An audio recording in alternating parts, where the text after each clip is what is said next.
नमस्कार दोस्तों, कैसे हैं आप लोग। 3 अगस्त 2023 के daily editorial analysis, current affairs analysis और साइंस एंड टेक एनालिसिस में आपका स्वागत है। एडिटोरियल के 4 आर्टिकल्स, करंट अफेयर्स के 4 आर्टिकल्स और आज एक important article science and tech का है। सब डिटेल में डिस्कस करने वाले टोटल 9 इंपॉर्टेंट टॉपिक्स हम लोग ब्रीफ में डिस्कस करेंगे। इसकी पीडीएफ टेलीग्राम ग्रुप में ऑलरेडी अपलोड हो चुकी है। लिंक में टेलीग्राम का लिंक दिया हुआ है यूट्यूब के डिस्क्रिप्शन बॉक्स में, आप वहां पे देख सकते हैं। साथ साथ मेरी वेबसाइट www.harshitdwedi.com पे आपको स्टडी मटेरियल सेक्शन में पीडीएफ मिल जाएगी। उसके साथ साथ मेरी ऐप हर्षित द्विवेदी एजुकेशन, जो कि एंड्रॉयड आईओएस दोनों पे अवेलेबल है, वहां पे भी आपको ये पर्टिकुलर पीडीएफ मिल जाएगी। उसके साथ साथ दोस्तों 6 टॉपिक्स को मैंने कल कॉम्प्रिहेंसिवली करवाया है 2024 के मेंटरशिप कोर्स में। ये 6 टॉपिक्स कौन कौन से हैं तो मैं आपको नीचे दिखा देता हूं। मेरे कोर्स में बिल्कुल नीचे की तरफ स्क्रॉल करेंगे तो एक है आपका कॉन्स्टिट्यूशनल मोरालिटी। ये कल की डेट में कवर हो चुका है, ठीक है। कॉन्स्टिट्यूशनल मोरालिटी इन पर्सनल रिलेशंस। इसके साथ साथ अगर आप देखो तो सरकार ने rehabilitation of victims of trafficking, इसके रिस्पेक्ट में एक स्कीम बनाई है। ये स्कीम क्या है इसके बारे में बात करेंगे। तो कॉन्स्टिट्यूशनल मोरालिटी, ट्रैफिकिंग से बचाने के लिए लोगों को क्या हो रहा है। गगनयान मिशन के रिस्पेक्ट में भी कल एक पर्टिकुलर डिटेल्ड वीडियो अपलोड हुई है, आप चाहें तो इसको देख सकते हैं, इससे आपका पूरा रिवीजन हो जाएगा।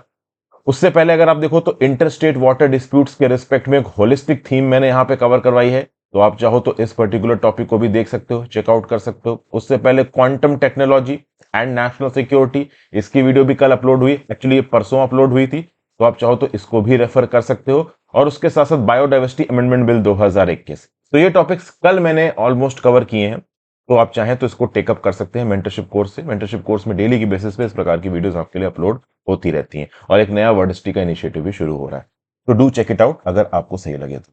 चलिए एडिटोरियल एनालिसिस में जो पहली न्यूज हम लोग डिस्कस करने वाले हैं, कूप इन नाइजर। नाइजर में कूप हुआ है, ये बात आपको पता है, और 2 कंट्रीज बहुत भड़बड़ाई हुई हैं। एक है आपकी फ्रांस, दूसरी है आपकी यूनाइटेड स्टेट्स।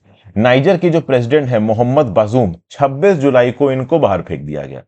पॉलिटिकल स्टेबिलिटी बिल्कुल नाइजर के अंदर हिल चुकी है। एक तो नासेंट डेमोक्रेसी है, अभी कुछ साल पहले ही डेमोक्रेसी वहां पे आई थी। उसके बाद अगर आप देखो डेमोक्रेसी मतलब बाजूम जी प्रेसिडेंट 2021 में ही बने हैं और 2023 में कूप भी हो गया।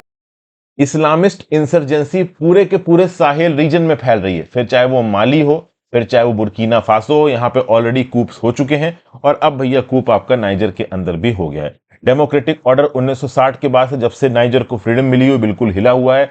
This Sahel region is actually a tumultuous coup ridden region. अब तो ये भी सुनने में आ रहा है कि यूएस और फ्रांस मिलके ओवरऑल यहाँ पे एक मिलिट्री इंटरवेंशन भी कर सकते हैं नाइजर के अंदर, ताकि जो इनकी सिविलियन सरकार का इन्फ्लुएंशियल तबका था, जो वेस्ट को सपोर्ट करता था, कम से कम वो थोड़ा डोमिनेंट रहे। क्योंकि over the course of time अगर ये मिलिट्री लीडरशिप चल जाती है तो यूएस और वेस्टर्न कंट्रीज का इंटरफेरेंस बिल्कुल ही खत्म हो जाएगा नाइजर के अंदर, साहिल रीजन के अंदर, ठीक है ना। मिस्टर बजूम की अगर बात की जाए तो भले वो डेमोक्रेसी के हिसाब से लीड कर रहे थे, बट उनके ऊपर प्रेशर भी बहुत बढ़ रहा था। फर्स्ट ऑफ ऑल क्या है कि नाइजर के अंदर गरीबी बहुत है दोस्तों, तो जब गरीबी होती है तो इंसर्जेंसी फैलती है। रीजन बीइंग कि जो एक्सट्रीमिस्ट आइडिया है, जो इस्लामिस्ट आइडिया है, उनकी तरफ लोग खिंच जाते हैं। रीजन बीइंग ना उनके पास खाने के पैसे हैं, ना अच्छे से रहने के पैसे हैं, ना बच्चे स्कूल जा रहे हैं, बहुत परेशानी है।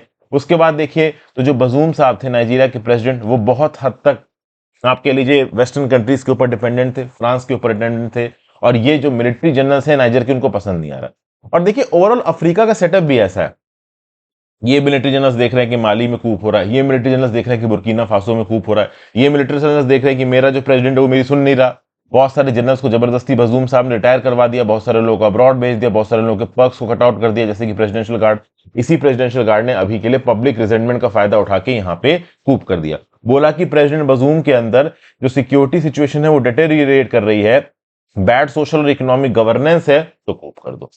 तो भैया यूएस और फ्रांस नाइजर को देखते हैं, largest country in West Africa, as a bulwark against Islamist insurgency in the region.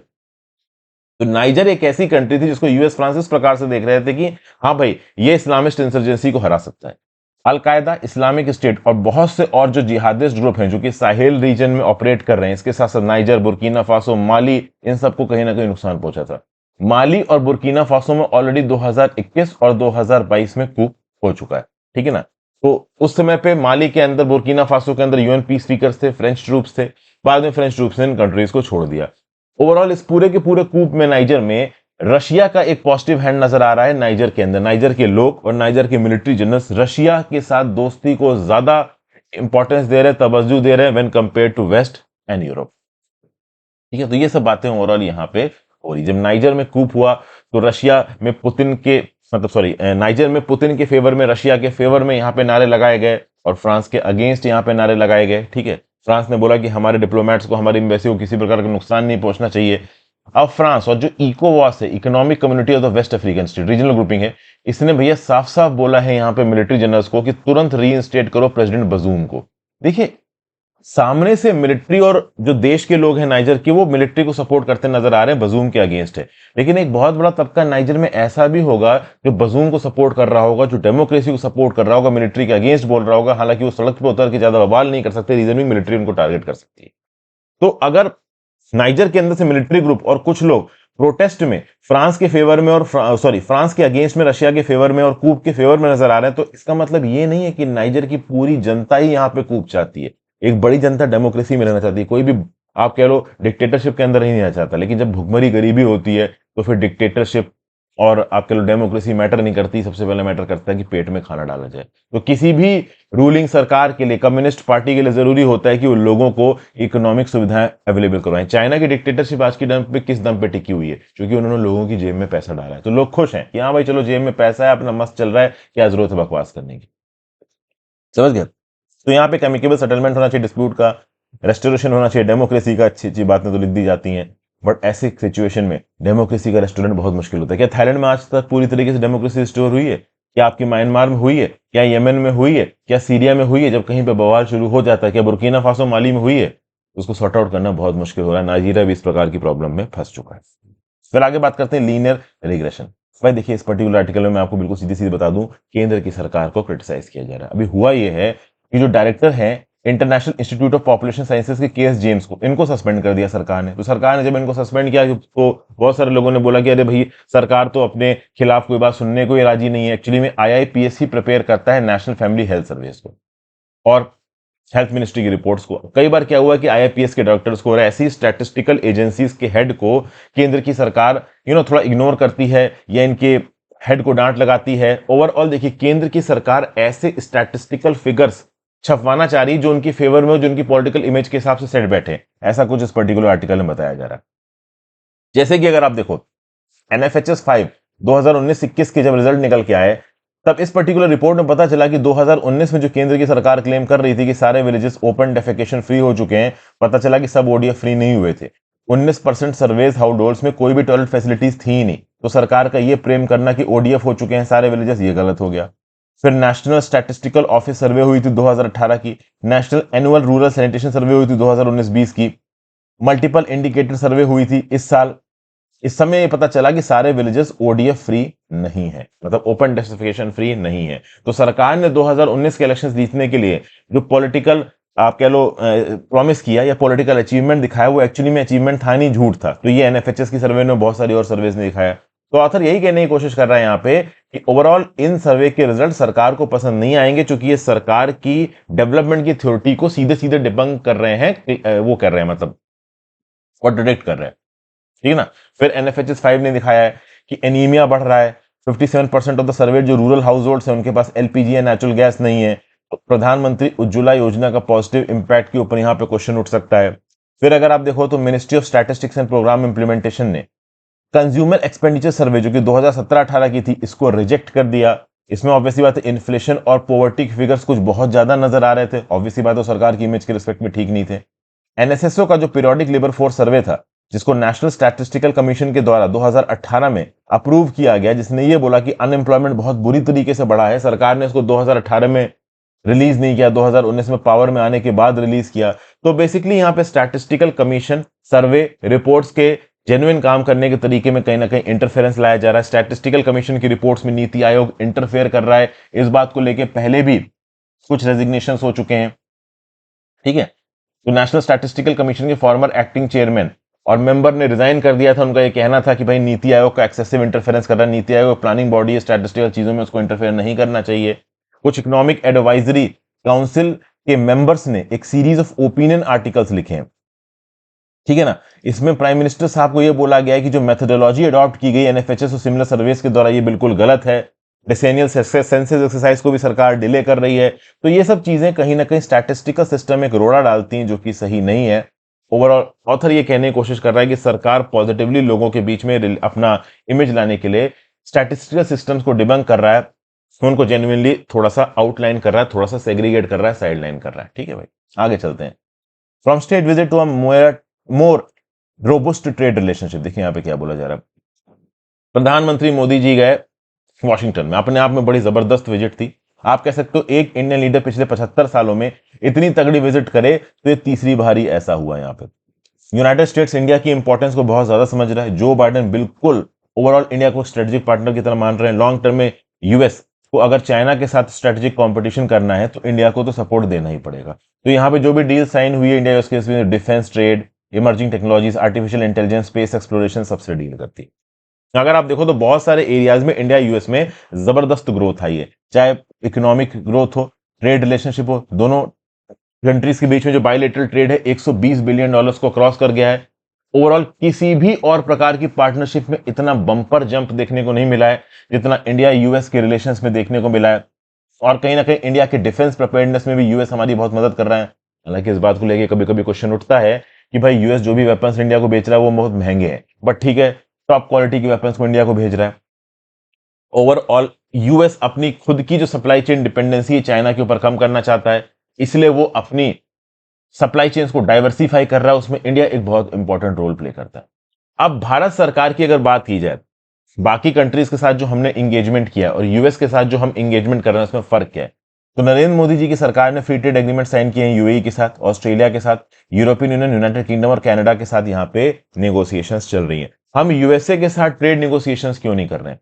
तो देखिए, बाइडेन एडमिनिस्ट्रेशन ने अब तक एफटीए के रिस्पेक्ट में तो इंडिया से कोई खासा बातचीत नहीं की, जब भी बातचीत की तो बहुत सारे मैटर्स पे वो बातचीत फेल हो गई। लेकिन उसके बावजूद भी bilaterally trade, supply chains, friend shoring, labour rights, climate friendlier production, इन सब चीजों में इंडिया यूएस बहुत जबरदस्त तरीके से एंगेज कर रहे हैं।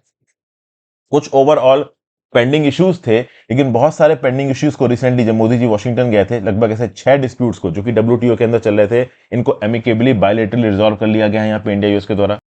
भले ही इंडिया यहाँ पे फ्री ट्रेड एग्रीमेंट को फास्ट ट्रैक कर रहा हो बाकी कंट्रीज के साथ, जैसे कि यूएस के साथ, सॉरी जैसे कि यूरोपियन यूनियन के साथ, ओके, कनाडा के साथ, लेकिन यूएस के साथ उस लेवल पे बातचीत नहीं हो रही है एफटीए की। रीजन बीइंग, यूएस का ये बोलना है कि एफटीए हम तब साइन करेंगे जब यूएस मैक्सिको कनाडा एग्रीमेंट जैसा कुछ निकल के आएगा, लेकिन इसमें इंडिया को कुछ नुकसान हो सकता है। लेकिन यूएस इस बात को भी समझ रहा है कि बाकी कंट्रीज के साथ एफटीए डील साइन करने में इंडिया ने कुछ इंपॉर्टेंट कंसेशंस दिए हैं। जब ऑस्ट्रेलिया के साथ इंडिया ने एफटीए साइन किया, economic cooperation and trade agreement, तो ऑस्ट्रेलिया के कुछ प्रोडक्ट्स को इंडिया के अंदर ड्यूटी फ्री एक्सेस मिला है, जैसे कि ऑस्ट्रेलिया की वाइन को, वूल को, शीप मीट को। उसके साथ साथ इंडिया को ड्यूटी फ्री एक्सेस मिला ऑस्ट्रेलियन मार्केट को। इस प्रकार से यूएस भी इस बात को समझता है कि एक्चुअली में अगर एक robust free trade agreement India और यूएस के अंदर साइन किया जाएगा तो यूएस के गुड्स को भी ड्यूटी फ्री एक्सेस मिल सकता है इंडियन मार्केट को, बशर्ते यूएस को पलट के इंडियन एक्सपोर्टर्स को ड्यूटी फ्री एक्सेस देना पड़ेगा। समझ गए? तो ये सब बातें यहां पे ओवरऑल बोली जा रही हैं।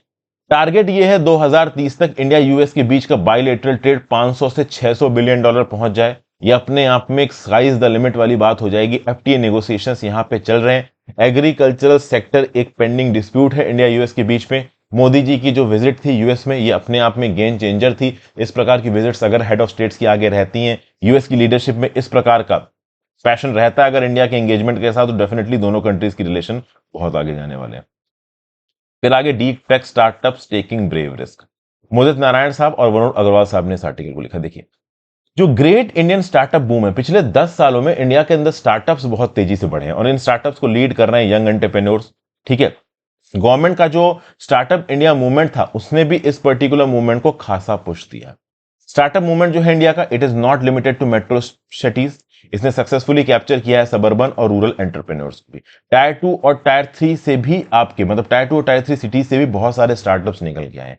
और ये जो स्टार्टअप मूवमेंट है, it is moving beyond consumer, internet and e commerce to genuinely deep technology. अब ये सबसे इंपॉर्टेंट पॉइंट है इस पर्टिकुलर टॉपिक का। देखिए, अब तक जो स्टार्टअप्स थे वो ओवरऑल ट्रेडिशनल इलाकों में थे। गारमेंट की कोई फैक्ट्री खोल दी आपने, फार्मास्यूटिकल की कोई फैक्ट्री खोल दिया, हमने ट्रेडिंग बिजनेस कोई बड़ा सा शुरू कर दिया, इस प्रकार के स्टार्टअप्स थे। लेकिन अब स्टार्टअप उन पर्टिकुलर इलाकों में शुरू हो रहे हैं जहां पे डीप टेक्नोलॉजीज इन्वॉल्व है, जैसे कि स्पेस एंड रिमोट सेंसिंग, जैसे कि आर्टिफिशियल इंटेलिजेंस एंड रोबोटिक्स, जैसे कि बायोटेक, जैसे कि फार्मास्यूटिकल, जैसे कि इलेक्ट्रिकल व्हीकल्स, जैसे कि ड्रोन्स, जैसे कि डिफेंस कम्युनिकेशंस, जैसे कि सेमीकंडक्टर। ये अपने आप में हाईली टेक्निकल इलाके हैं जिसमें डीप टेक्नोलॉजिकल एडवांसमेंट और रिसर्च एंड डेवलपमेंट इन्वॉल्व है। इन सेक्टर्स में छोटे छोटे स्टार्टअप्स खुल रहे हैं और ये सेक्टर्स लॉन्ग टर्म में इंडिया के इंडस्ट्रियलाइजेशन को बढ़ाएंगे, इंडिया की साइंस एंड टेक्नोलॉजी के इकोसिस्टम को इवॉल्व करेंगे, रिसर्च एंड डेवलपमेंट में मेजर ब्रेक थ्रू लेके आएंगे इंडिया के लिए। डीप टेक एंटरप्रेन्योरशिप नए एवेन्यूज बना रही साइंस एंड टेक डिस्कवरीज के लिए पब्लिक सेक्टर लैब में। आईआईटी मद्रास का जो रिसर्च पार्क है, इसमें 200 डीप टेक कंपनीज आई हैं जिनका वैल्यूएशन 50,000 करोड़ से ज्यादा है। ठीक है ना। इसमें स्पेस और एविएशन, सीसीएएमपी, 7 डीप बायोटेक स्टार्टअप्स है यहाँ पे जिन्होंने 550 करोड़ रुपया मार्केट से उठा रखा है। ओके। नेशनल केमिकल लेबोरेटरी का वेंचर सेंटर जो कि सपोर्ट करता है file and commercialise high quality patent. तो इससे क्या पता चल रहा है? इससे ये पता चल रहा है कि डीप टेक टेक्नोलॉजीज में नए स्टार्टअप्स इंडिया के अंदर बहुत तेजी से बढ़ रहे हैं और एक्चुअली में कई सालों से, कई डेकेड से इंडिया का यही तो प्लान था।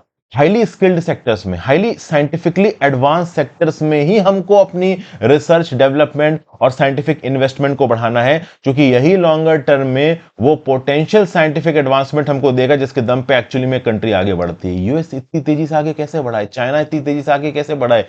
इन्हीं डीप टेक्नोलॉजीज के बेसिस पे पैदा किए हुए इंटरप्राइजेस से बढ़ा है, चाहे फिर वो इंटरप्राइज एक प्राइवेट सेक्टर की कंपनी ने चलाया हो या सरकार ने चलाया हो। तब देखिए, इंडिया के अंदर सरकार का इतने बड़े लेवल पे इन्वेस्टमेंट करना देखिए मुश्किल है। साइंस एंड टेक की जो इन्वेस्टमेंट पब्लिक लैब्स और इंस्टीट्यूशंस में होती है उसमें बहुत सारी अकाउंटेबिलिटी होती है, ऑडिटिंग होती है, लेकिन ओवरऑल जो नए नए स्टार्टअप वाले लोग हैं, क्या होता है ना, इंडिया की जो भी पब्लिक सेक्टर लैब्स है, रिसर्च लैब्स हैं, वहां पे मान लो कोई रिसर्चर काम कर रहा है, उसने अपना खुद का कोई नया इनोवेशन निकाला, उसको पेटेंट किया। वो कई बार ऐसा होता है कि वो अपने इस इनोवेशन के दम पे मार्केट से लोन उठा के खुद का अपना एक एंटरप्राइज खोल देता है। ठीक है ना। और आज की डेट में इस प्रकार के एंटरप्राइजेस के लिए सरकार की तरफ से बहुत सारे एंटरप्रेन्योरियल बेनिफिट्स भी अवेलेबल हैं। तो इससे होगा क्या कि जिसने यहां पे पेटेंट बनाया है, जिसने यहां पे डेवलपमेंट किया है नई टेक्नोलॉजी का, वो सीधे सीधे बेनिफिट्स गेन कर सकता है। कॉमर्शियल तरीके से चीजों को चलाया जाएगा, सरकार का इन्वॉल्वमेंट हो जाएगा या किसी बड़ी कंपनी का इन्वॉल्वमेंट हो जाएगा, तो भले वो चीजें खरीद लेगी लेकिन लॉन्ग टर्म में उसको अलग तरीके से इस्तेमाल करेगी, हो सकता है बेनिफिट्स देश के बाहर चले जाएं। और इस प्रकार के जब छोटे छोटे स्टार्टअप्स खुलते हैं ना, तो इनको खरीद भी लिया जाता है। जैसे कि टाटा ने बाई किया था संख्य, तेजस नेटवर्क, रिलायंस ने बाई किया था फेरेडियन, हीरो मोटर्स ने बाई किया था एथर मोटर्स। तो ये छोटे लेवल पे डीप टेक स्टार्टअप्स चलते हैं, जब इनके अंदर थोड़ा भी पोटेंशियल दिखता है तो बड़े बड़े जो लीगेसी आप कह लो जाइंट्स हैं वो इनको अक्वायर कर लेते हैं। तो अब हमें जरूरत है स्टार्टअप इंडिया 2.0 की। तो जो स्टार्टअप सेक्टर में पिछले 10 सालों में जो हमने ग्रोथ देखी है, उसके बाद अब स्टार्टअप इंडिया 2.0 हमें शुरू करना है। इसमें क्या होगा, उसको दो फैसेट्स बताए जा रहे हैं। आपको लार्जर रिस्क कैपिटल अवेलेबल करवाना है डीप टेक स्टार्टअप्स के लिए। समझ गए? मतलब ओवरऑल अब जो पैसा सरकार की तरफ से आना चाहिए, जो फंड्स आने चाहिए, डीप टेक्नोलॉजी के रिलेटेड स्टार्टअप्स में आने चाहिए।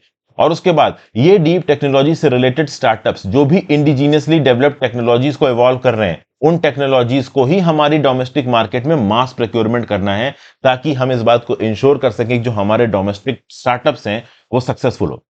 जब हमारे डोमेस्टिक स्टार्टअप सक्सेसफुल होंगे तो एक आप कह लो चेन रिएक्शन यहां पे शुरू होगी। वो चेन रिएक्शन ऐसे और बहुत से डोमेस्टिक स्टार्टअप्स को सेटअप करवाएगी जो कि लॉन्ग टर्म में बहुत बेनिफिशियल होंगे हमारे देश के डेवलपमेंट के लिए।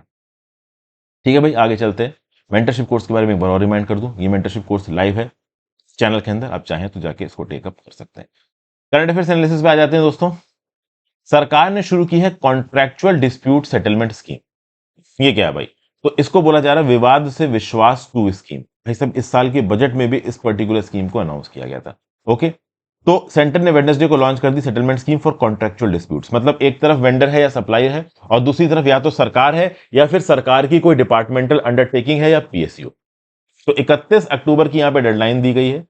ओवरऑल जो भी डिस्प्यूट है, कई बार होता है ना कि वेंडर्स ने सरकार के लिए काम कर दिया, सप्लायर ने सरकार के लिए काम कर दिया, सरकार की तरफ से पेमेंट प्रोसेस नहीं हुई या सरकार के किसी डिपार्टमेंट की तरफ से पेमेंट प्रोसेस नहीं हुई, तो यहाँ पे एक विवाद हो गया, एक कॉन्ट्रैक्चुअल डिस्प्यूट हो गया। तो इन कॉन्ट्रैक्चुअल डिस्प्यूट को सुलटाने के लिए 31 अक्टूबर की टाइमलाइन देके निर्मला सीतारमन जी ने बोला है कि जिस भी अग्रीव पार्टी का पैसा पेंडिंग है वो जनवरी 31 2023 तक, जिसकी कट ऑफ डेट है 30 अप्रैल तक, अगर तब तक आपके पास आर्बिट्रल ऑर्डर या फिर कोर्ट का ऑर्डर है कि हाँ भाई आपको इतना पैसा दिया जाए, उसको लेके आप सरकार के पास आइए, सरकार उस चीज को पेरूज करेगा। अगर कोर्ट ऑर्डर है तो 85% तक का जितना अमाउंट अवार्ड किया है कोर्ट ने, और अगर आर्बिट्रल ऑर्डर है 65% तक का जितना अमाउंट उस आर्बिट्रेशन ऑर्डर में सैंक्शन किया गया उसका सरकार द्वारा रिलीज किया जा सकता है। समझिए क्या होता है कि मान लीजिए किसी एक पर्टिकुलर डिपार्टमेंट में कुर्सी बनाने का ठेका किसी फर्नीचर वेंडर को दे दिया भारत सरकार ने, और यह ठेका दिया गया 25 करोड़ रुपए में। उस वेंडर ने कुर्सी बनाई, अब आधी कुर्सी बनी थी, तब तक सरकार ने क्या किया कि बोला तुम्हारी कुर्सी की क्वालिटी अच्छी नहीं है, तुम ठीक से काम नहीं कर रहे हो, तुम्हारा कॉन्ट्रैक्ट हम कैंसिल करते हैं। अब 12.5 करोड़ की कुर्सी वो वेंडर दे चुका है सरकार को, सरकार की तरफ से पेमेंट रिलीज नहीं हो रही। वेंडर बोल रहा भाई मैं तो कहीं का नहीं रहा, मैंने तो इतनी महंगी कुर्सी आपको दी, आपकी तरफ से पेमेंट नहीं आ रही, सरकार ने बोला तुमने ठीक कुर्सी नहीं दी। तो अब यहां पे एक डिस्प्यूट शुरू हो गया। इस डिस्प्यूट को सॉर्ट आउट करने के लिए उस वेंडर के पास ऑप्शन है कि वो तो किसी आर्बिट्रेशन मैकेनिज्म में चले जाए या सीधे कोर्ट के पास चला जाए। कई बार क्या होता है कि आर्बिट्रेशन मैकेनिज्म में जो रिजल्ट आता है उससे लोग खुश नहीं होते हैं, तो अपील में कोर्ट के पास चले जाते हैं। तो इन लोगों के पास या तो आर्बिट्रेशन अवार्ड होगा या कोर्ट का अवार्ड होगा। तो जो भी अवार्ड होगा और उस अवार्ड में जितना भी हर्जाना इन लोगों को देने को कहा होगा, वो हर्जाना इस पर्टिकुलर वाद से विश्वास 2 स्कीम के अंदर क्लेम किया जा सकता है। तो कोर्ट अवार्ड के रिस्पेक्ट में 85% पैसा रिफंड हो जाएगा, और आपका ये आर्बिट्रल अवार्ड के चक्कर में मतलब केस में 65% पैसा रिफंड हो जाएगा। ठीक है। फिर अगला, remembering Hiroshima of the flash, a fireball and mushroom cloud. यहां पे क्या बोला जा रहा है, यहां पे ये बताया जा रहा है कि एक समय पे जब यूएस ने न्यूक्लियर बॉम्ब गिराया था हिरोशिमा नागासाकी के ऊपर, तो बहुत दिनों तक तो इसके क्या खतरनाक आउटकम्स हैं ये दुनिया को पता ही नहीं चल पाया। लेकिन आज की डेट में इन पर्टिकुलर बम गिराने से क्या इंपैक्ट आया पूरी दुनिया को पता है। और यूएस की हिस्ट्री को आप कह सकते हो एक ब्लॉट लगा हुआ है कि इन्होंने न्यूक्लियर वेपन्स का प्रयोग किया है। इस लेवल पे न्यूक्लियर वेपन्स का प्रयोग आज तक हुआ नहीं है, और अगली बार जब इस लेवल पे हो गया प्रयोग तो दुनिया बचेगी नहीं, इस बात की देखो गारंटी है। क्योंकि आज की डेट में न्यूक्लियर वेपन्स बहुत सी कंट्रीज के पास आ सकते हैं, कभी भी कोई भी न्यूक्लियर वेपन्स को इस्तेमाल कर सकता है, बहुत प्रॉब्लम हो जाएगी, चीजों को सॉर्ट आउट करना मुश्किल हो जाएगा इस प्रकार के वेपन्स को अगर हम इस्तेमाल करने लग गए अब से। तो इस रिस्पेक्ट में अगर आप देखो तो एचजी वेल्स ने, बहुत सारे लोगों ने डॉक्यूमेंट किया है कि जब इन न्यूक्लियर वेपन्स वगैरह को इस्तेमाल किया गया, उस डॉक्यूमेंटेशन की कहानी यहां पे बताई जा रही है। एचजी वेल्स हैं, इन्होंने पहले 1914 की अपनी novel the world set free में ये इमेजिन किया था कि हाँ भाई एटॉमिक बॉम्ब बन सकता है। लेकिन साइंटिस्ट और फिजिसिस्ट ने ओवरऑल ह्यूमन हिस्ट्री में ऐसी तगड़ी प्रोग्रेस दिखाई, ओपनहाइमर में हमने देखा कि तुरंत ही एटॉमिक बम बन गया with in a course of years. 1945 में पुलिट्जर प्राइज मिला एक नॉवल के लिए, अ बेल फॉर एडोनो, किसको, ये हर्से को। ठीक है ना, ये है क्या नाम है, जॉन हर्से। जॉन हर्से ने 1946 में हिरोशिमा नॉवल लिखी, और उसमें 6 सर्वाइवर्स की कहानी थी, कैसे वो नए सेवेज एज में सर्वाइव कर रहे थे। हर्से का वर्क पहले तो 31,000 वर्ड की स्टोरी में छपा न्यूयॉर्क के 31 अगस्त 1946 के एडिशन में, और आज तक ये एक जर्नलिस्टिक मास्टरपीस है। ओवरऑल ये एक ऑफ द स्क्रीन रिपोर्टेज थी बॉम्ब के आफ्टर मौत की, किस प्रकार से इस बॉम्ब ने लोगों की जिंदगी को तबाह कर दिया, इसके बारे में लिखा गया था। इस प्रकार की और सी भी राइटिंग्स लिखी गई हैं। जैसे ब्लैक रेन नाम की एक और नॉवल है, जिसमें उस माइजरी के बारे में बताया गया था जिससे एक्सप्लोजन अफेक्टेड पीपल जूझ रहे थे। ठीक है। 6 अगस्त से लेकर 15 अगस्त 1945 में हिरोशिमा बॉम्बिंग से अफेक्टेड लोगों की जर्नलिस्टिक एंट्रीज को कंपाइल किया यहां पे मासुजी इब्यूजे ने, और अपनी एक मैगजीन छाकी शिंचो 1965 में, जिसमें यह बताया गया कि आगे आने वाले समय में इस पर्टिकुलर बॉम्ब ब्लास्ट की आफ्टर माथ में जो सूट थी, जो मलबा था, जो न्यूक्लियर रेडिएशन थी, उससे जो लोगों के नुकसान है वो पता चले। जैसे फॉर एग्जाम्पल शिजुमा शिगमाट्सु और इनकी वाइफ थी शिगेकू, इनकी जो नीस थी ना, उनके लिए कोई रिश्ता नहीं ढूंढ पाए, कोई लड़का नहीं ढूंढ पाए, क्योंकि ऑब्वियस सी बात है जो न्यूक्लियर अफेक्टेड सूट थी उसके चलते जो हेल्थ आउटकम्स निकल के आए, उन हेल्थ आउटकम्स ने लोगों को हेल्दी नहीं रहने दिया। हिरोशिमा नेट्स 1994 में नोबेल लॉरेट फॉर लिटरेचर ने छापा के अंदर बुरे ओ, एक अनदर पावरफुल स्टेटमेंट था हिरोशिमा बॉम्बिंग को लेके, उसके टेरिबल लीगेसी को लेके। बेसिकली इस न्यूक्लियर बॉम्ब के क्या फिजियोलॉजिकल और फिजिकल आप कह लो इंपैक्ट थे, इन सब चीजों को इन पर्टिकुलर लिटरेरी आर्टिकल्स में क्वांटिफाई किया गया। समझ गए। तो ये सब बातें यहां पे बताई गई, फर्स्ट एक्सपीरियंसेस यहां पे छपे हैं 5 सर्वाइवर्स के। तो ये सब क्या बताता है, ये सब यही बताता है भाई कि देखिए ओवरऑल ये जो बॉम्ब ब्लास्ट हुआ था ना, इस बॉम्ब ब्लास्ट ने लोगों की जिंदगियों को बदल के रख दिया। शुरुआत में तो यूएस ने इसको छुपाने की कोशिश की, बाद में दुनिया भर के सामने अलग अलग ऑथर्स के द्वारा, अलग अलग पॉपुलर बुक्स के द्वारा, नॉवेल्स के द्वारा, जर्नलिस्टिक नोट्स के द्वारा क्या हुआ था इस पर्टिकुलर वॉर में ये पता चल गया। ठीक है, तो जब तक आप इन पर्टिकुलर बुक्स को पढ़ोगे नहीं ना, तब तक आप एक्चुअली में वॉर के समय का ट्रॉमा नहीं समझ पाओगे।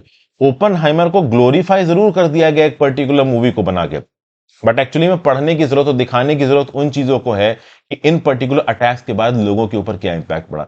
बट उसमें ओवरऑल बहुत टीआरपी नहीं होती है, बहुत पैसा नहीं मिलता है, तो वो ज्यादा जल्दी जोक छापते नहीं है। ठीक है, फिर एक और आर्टिकल है यहाँ पे साइंस एंड टेक का, Lacks family settles case over use of HeLa cells without not.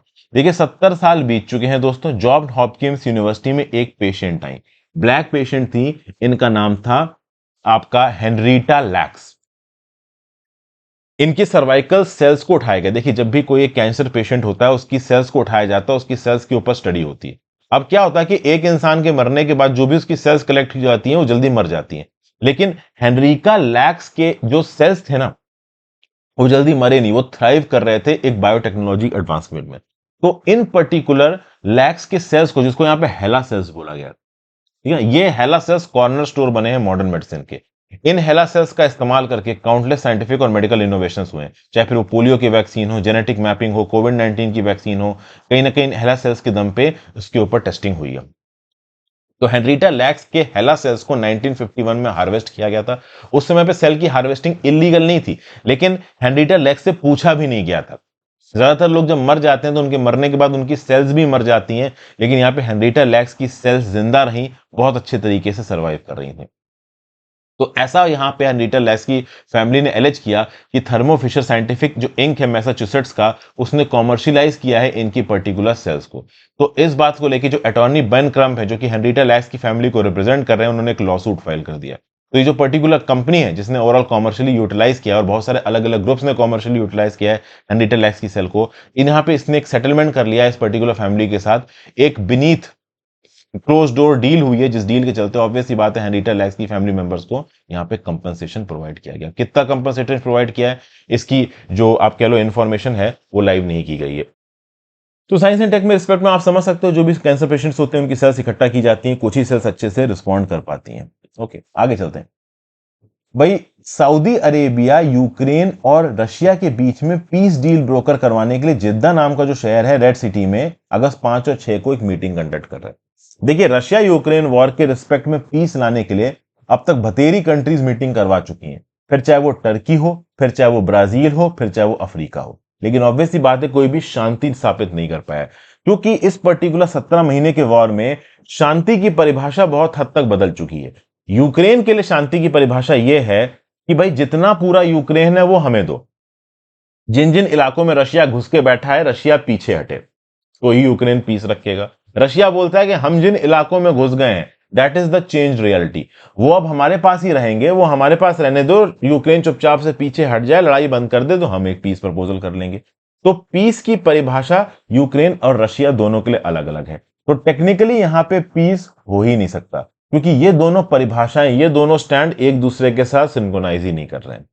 अब यहां पे अगर कोई एक कंट्री हार भी मान लेती तो भी चीजें सॉर्ट आउट हो जाती, जैसे कि अजरबैजान और अर्मेनिया की जंग में कहीं ना कहीं अर्मेनिया हार मान गया, कहीं ना कहीं अर्मेनिया पीछे उठ गया। अजरबैजान और टर्की बहुत ज्यादा डोमिनेंटली यहां पे अर्मेनिया के ऊपर डोमिनेट कर गया, और अर्मेनिया को पीछे से ज्यादा सपोर्ट भी नहीं मिल रहा था। लेकिन रशिया यूक्रेन वॉर में यूक्रेन को पीछे से बहुत सपोर्ट मिला है यूएस का। जो बाइडेन ने तो साफ साफ बोल दिया है कि जब तक यूक्रेन लड़ना चाहेगा तब तक हम उसको पैसा देंगे।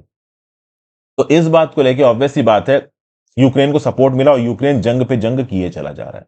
अब इस बीच में जो भी पीस प्लान लेके आए गए, जैसे कि फॉर एग्जांपल चाइना का पीस प्लान था, चाइना के पीस प्लान को बहुत हद तक क्रिटिसाइज किया। सबसे पहले तो चाइना बोलता है कि भाई सोवेरेनिटी को आप मेंटेन करो, लेकिन क्या सोवेरेनिटी को तुम मेंटेन करवाओगे जब तुम ताइवान में खुद बवाल मचा रहे हो, तुम लाइन ऑफ एक्चुअल कंट्रोल में इंडिया के साथ खुद बवाल कर रहे हो, तो तुम्हारा सोवेरेनिटी का क्लेम तो बकवास है। उसके बाद बोलता है कि रशिया के कंसर्न्स पे ध्यान दो।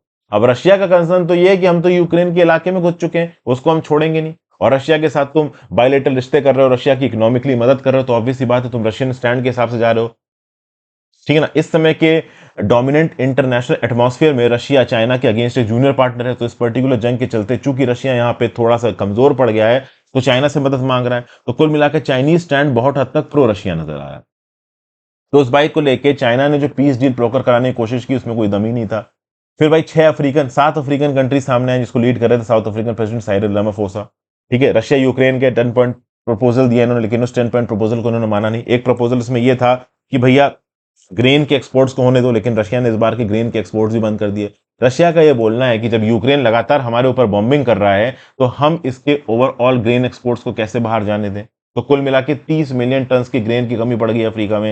रीजन भी यूक्रेन से जो ग्रेन के एक्सपोर्ट्स हैं वो बंद हो चुके हैं। 32.9 मिलियन ऑलरेडी एक्सपोर्ट हो चुके थे ब्लैक ग्रेन सी इनिशिएटिव के बाद।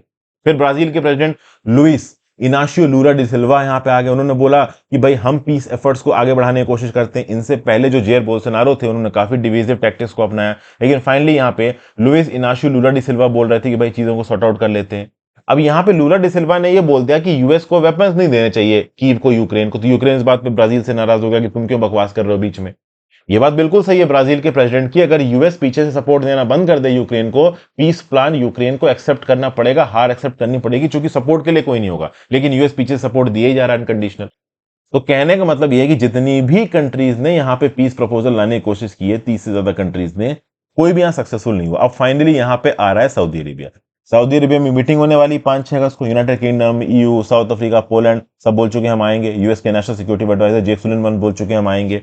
रशिया को इनवाइट तो नहीं किया गया है, लेकिन रशिया के जो स्पोक्स पर्सन है डिमिट्री पेस्कोव, उन्होंने बोला कि रशिया इस मीटिंग को फॉलो करेगा और हम चाहेंगे कि पीस प्रपोजल पे जेन्युइनली कुछ बातचीत करे। हालांकि रशिया अपनी शर्त पे पीस चाहता है, यूक्रेन अपनी शर्त पे पीस चाहता है, और दोनों की शर्तें एक दूसरे के साथ बहुत ज्यादा कॉन्ट्राडिक्टरी हैं। इसलिए पीस हमें सामने नजर आ नहीं रहा।